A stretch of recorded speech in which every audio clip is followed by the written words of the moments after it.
Beautiful 42, Studio 42. Just a bunch of guys hanging out in the corner. Yeah. You look a lot more comfortable now. The jacket's off and you're home. Third base. That's it. That's it. I don't feel great, but yeah, I'm here. Hey, Scott, I want to get into some of the tricks of the trade. Few in this game have ever played third base as well as you did. Let me start with something that gets overlooked by fans, pre-pitch setup, okay? The keys for you were what? Because I've always heard third base is kind of like being a firefighter. There's a lot of inactivity, periods of inactivity, but you better be ready to go on a moment's notice. How did you get yourself ready? There's no doubt. What generally happens at third base, especially younger, your shortstops end up filtering to third base. And when we're playing the middle of the infield, we're going to be a little more athletic, a little more movement.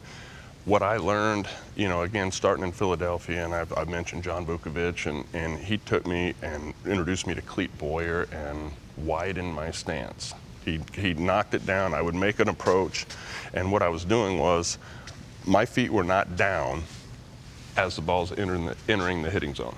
I was going one way or another. So what he wanted to do was just calm me down, widen me out, get me to a spot. I'm sure you've seen Ozzie Smith take ground balls on his knees. We want that. We want to look at the ball this way, not this way. So he'd widen me out so I have a better view of the ball. And what we're doing, and this is one thing that I learned that is never taught, overlooked. Maybe it's common knowledge. But like I said, when we're playing shortstop or second base growing up, we're watching the pitcher and we're following the ball into the hitting zone. Mm-hmm. And what I learned, it took me almost to big league camp, is I'm not following the ball into the hitting zone, first of all, from third base. I'm going to get myself in a wide position. I'm going to be on the balls of my feet. My focus is going to be on the pitcher. As the pitcher breaks to go to the plate, I break to the front of the hitting zone. I can't follow that baseball into the hitting zone. Too fast. So you have to move your focus ahead of the ball. I'm moving my focus on the pitcher's break to the front of the hitting zone, and at this point everything is reaction. My feet are down, I'm on the balls of my feet, and I'm watching the ball hit peripherally enter the front of the hitting zone, and now I'm judging off the swing of the bat basically as to what's happening. Show me that position again, because it's sort of like returning a serve in tennis. Right. Yeah. Right? Yep. You're very wide. I'm very wide. How low did you like to get? I didn't get real low because I wanted my move to be down. So when the ball's hit, I'm just, as I go to the plate, I just made this move to get on the balls of my feet. This is very important to me. I don't want my glove down here, because the first thing I have to do if the ball's hit is pull my glove up. I don't want to pull my glove up. I want it here in a spot. And the main thing is, if I'm moving laterally, there's no small step. It's a full crossover step one way or another. A lot of times we just have a room to fall, dive, keep the ball. I would try to play just very linear right in front of you. Everything this way. I'm going to get big, I'm going to get wide, I'm going to get low. Very, very small movements. I want to stretch out and keep my wide base wherever I'm fielding the ball. Keep my wide base with the backhand especially, so that I can keep momentum going towards first for the next mate. Did you think that playing multiple sports, especially like basketball, because watching you right there, it looks like you're covering a point guard. And earlier on in your career, your stance was kind of low, but as you got older, everything was a little bit more steeper, right? I got older. You got older. Yeah. But did it feel like playing multiple sports helped you in this position? Playing multiple sports, I'll preach about that forever. Right. That helps you in anything that you do, mentally, physically, being a friend.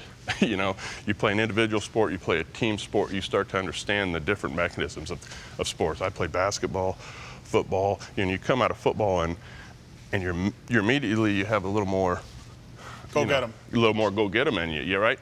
And then I play tennis, and now I'm on the court by myself, and it's a pretty big mental challenge, right? Pretty big mental challenge. Everything's lateral. Basketball, a lot of lateral stuff. Football, a lot of linear stuff. And you come out, and every sport just goes right into the next one. Yeah. And so if I learn to come out here and understand what I'm trying to do fundamentally while this is happening, and I can control my aspect of what it is, and then I can never miss a pitch in my head, whether I popped up, whether I grounded out, whether I homered, nothing. I prided myself on, I am never missing a pitch. And I say miss a pitch like wandered off somewhere, right? Right. Because that ball's getting hit to you. Absolutely. It happens It'll every find you. time. Yeah. It'll find you, yeah. And so how long can you go? You know, can you go a full season and miss 1 or 2 pitches? It's a lot of 3 pitches. Yeah. It's a lot of pitches. It's a lot of pitches. So then you find yourself, you know, I find myself taking a couple breaks so that I can come back. Because Hey, I Scott, can't. if you had a signature play for me, it was that ball, the slow roller, whether it was the bunt or the top ball. Jan, I don't know if you saw bare anything hand. better than that. I caught him sometimes. And his throws are right on the money. Give me a sense, and I'm sure there's probably something to do with the angle of the ball, whether it's down the line or more into the infield. What's the key to making that play? Well, I think the key to making that play is the mentality that you have when you're playing here. First of all, I wanted to play offense with the glove.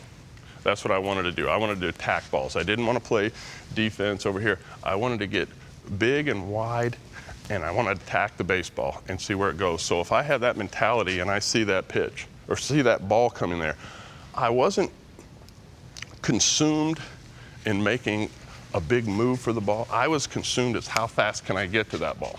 There was no banana peel, none of that. It was just, boom, go get him. Here's this ball.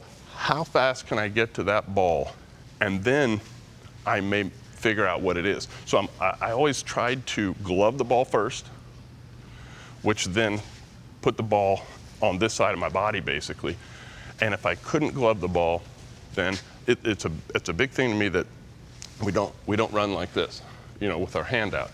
I am running to get to that ball, and if I have to make a bare hand, I'm just Right going to at the end. athletically. The hand comes out I'm right going at to the end. athletically grab it. Just if you toss me the ball right there in the air, I'm just going to grab it. Mm-hmm. You're just going to catch it. You know, you don't catch like this. You just have right here, and you toss me the ball in the air, and I just catch it.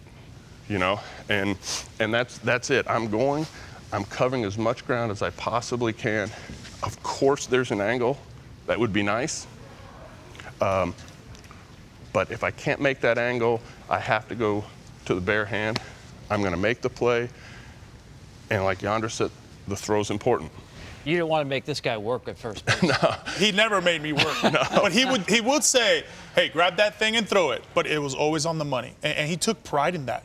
You know, that was one thing that he took pride, not only during games, but prior to the games. I mean, he made sure that when he was throwing he was throwing for real, and he would let it go. But my goodness, there was no balls in the third deck.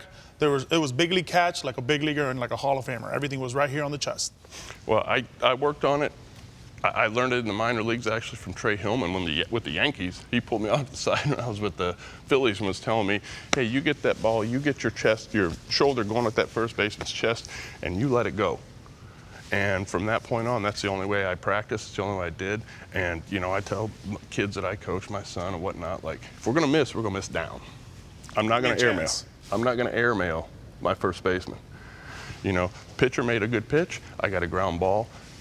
Worst case, he stays at first, and we get a double play. I airmail him. You know, I put him in a tough spot. And even that ball we're talking about here, do or die play, whatever it is, that throw's important. You know, I can't make a do or die play here and throw the ball into right field. That's not helpful to the pitcher. Let's make a play. Let's get there. Let's be solid with it. Make a good throw. Give the first baseman a chance to make a play for you. Third base defense, man. Nobody did it better or more aggressively.